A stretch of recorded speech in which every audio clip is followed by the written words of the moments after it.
What is up, guys? So I just finished a tiny little book on Audible. It's like super short, not even an hour and a half long.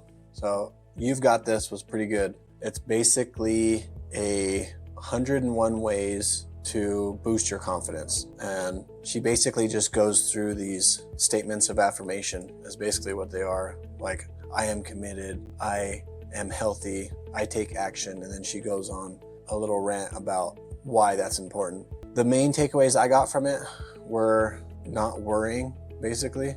Second one was perfection is impossible, and so you need to just be comfortable with yourself. And then the last one was choosing your thoughts. So the first one, worrying. Everybody worries, and I think that we worry for no reason. And Fantastic Beast, when he says, I don't think that we should worry because then we suffer twice. And it's so true. Like, if you worry, then you're suffering twice if your worry actually comes to pass. But usually your worry never even comes to pass.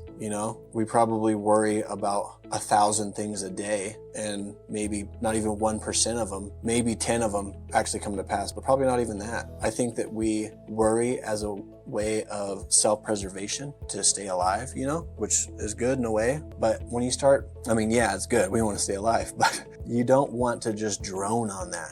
Once you start droning on it and thinking, oh, this can happen and this might happen or this will happen, and you start feeling the negative side effects of that, you start feeling down and depressed and anxious, then it's just, the worry is not serving you any good. The only time worry can help you is if I drive too fast, then maybe I might lose control and crash. That's a beneficial worry. That might make you not drive fast.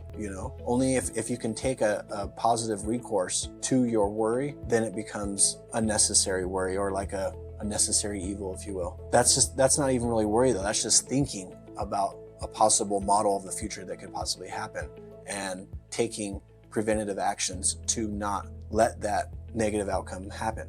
So that's the difference. That's not really a worry. But yeah, don't worry. That's not good. If you worry, then you suffer twice.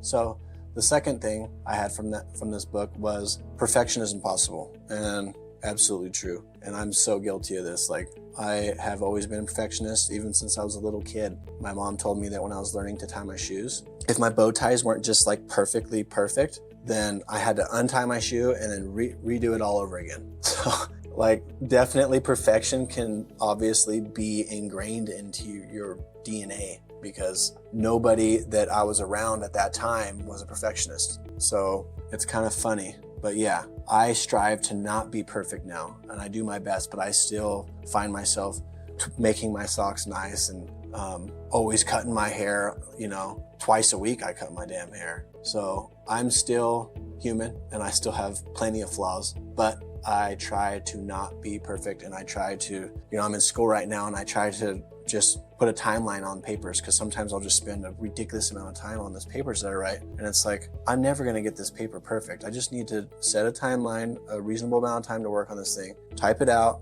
and it is what it is, and that's the finished product. That's one step that I do to not strive for perfection and ease my stress a little bit, calm myself down, and know that I can't be perfect, and I need to accept that. We all need to accept that, and just be happy with our flaws and happy with our imperfectionism. I think that will help us not be so stressed and help us live a more relaxed life. We'll just be more pleasant to be around too, which is always a plus for those around us. Number 3, choosing your thoughts. And that's like, we should choose our thoughts wisely. When you're self-talk, when you're talking to yourself, you should choose your thoughts wisely and act like you're talking to your friend. Would you talk to your friend in a negative manner, the way that we talk to ourselves in our head?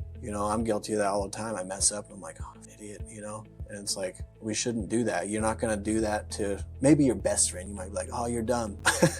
But you're playing around at the same time, You're not playing around with yourself in your head when you're talking to yourself. You're just being mean most of the time. And it's just like, I'm so guilty of that. But I'm trying to work on that too. And that's why I think books like this are good, because they remind you of the way that we should strive to be, even though we're not striving to be perfect. We should strive to be better, you know? That's why I like reading, I think, you know?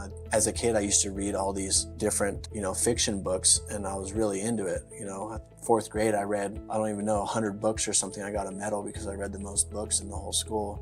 We were all tracking it, and we got stars for each book we finished, and I was like all about it. But I haven't read a fiction book in a long time. I think I need to change that. I think it's good for you to have a wide variety of books. You know, I only read nonfiction books, business, health. I'm starting to get into the self-help genre, but I think I should get back into the fiction and just try and escape and tap into my creative mind a little bit more. I think it would be good for me. But yeah, choosing your thoughts. Be nice to yourself, be nice to others. And so why not be your best when you're around people, and choosing your thoughts and not worrying and not striving for perfection are ways that can help you do that, help you be a better person to be around everyone. Yeah, so it's a decent book. It's a quick read. If you get Audible Plus, it's free, which is super cool. So you can actually get a free trial. It's like 30 days or something, free trial, and you can read it for free. If you like positive affirmations, just these points right here are good. So I'll put a link down below.